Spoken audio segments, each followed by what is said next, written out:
आज के इस वीडियो में आप एक ऐसे लड़के की कहानी सुनने वाले हैं जिसका सामना एक बार नहीं बल्कि दो बार एक रहस्यमयी और खूंखार चीज से हुआ।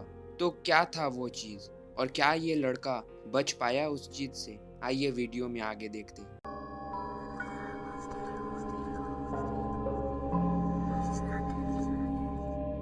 तो तब मैं 8 साल का था और अपने दादा दादी के साथ जॉर्जिया में रहता था। तो यह घटना मेरे साथ उसी समय घटी थी।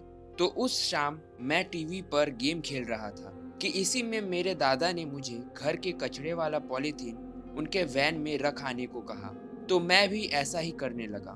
गराज में जाकर मैं उस बैग को वैन में फेंक दिया, पर वह नीचे गिर गया। तो मैं भी वहां जाकर बैग उठाने लगा। तो इसी में मैं बैग को उठा ही रहा था कि तभी मुझे मुझसे कुछ ही दूर अंधेरे में एक परछाई दिखाई दी, जो कि काफी बड़ा था, करीब 10 से 12 फीट का रहा होगा।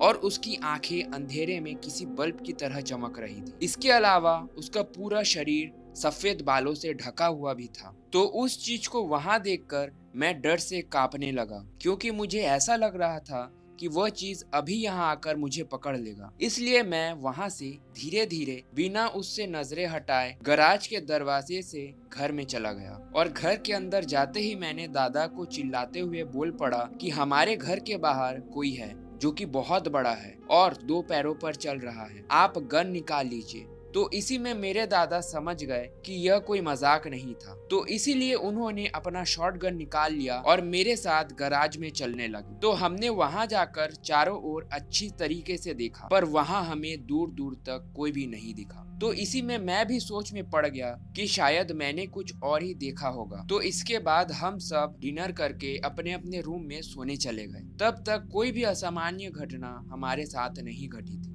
और इसी बीच रात करीब 1 बजे मेरी नींद एक अजीब सी आवाज से खुल गई और आंख खुलते ही मेरी नजर खिड़की की ओर चली गई। और वहां मैंने जो देखा उसे देखकर मैं डर से कांप गया। वहां मैंने देखा कि वही चमचमाती हुई आंखें, सफेद बालों से ढका हुआ वो खिड़की के अंदर मेरे ही ओर देखे जा रहा था। तो इसके बाद फिर वो हमारे घर के चारों ओर अचानक चक्कर लगाने लगा। पता नहीं क्यों मैं इतना डर गया था कि मैं अपने दादा को भी नहीं बुला पा रहा था। मैं वहां बेड पर की लाश की तरह पड़ा रहा, पता नहीं कितने देर तक, और फिर मेरी आंख लग गई। पर उस रात के बाद से फिर मैंने उस चीज को कभी भी नहीं देखा था। तो इसके कुछ साल बाद हमने उस घर को छोड़ दिया और एक दूसरे जगह शिफ्ट हो गए। पर मेरा स्कूल वही था, इसीलिए मैं उस जगह जाते रहता था। तो इसी में हमारी स्कूल की गर्मियों की छुट्टियां चल रही थी। तो इसीलिए मैंने और मेरे एक फ्रेंड ने प्लान बनाया कि क्यों ना उस एरिया के जंगल में एक रात कैंपिंग किया जाए।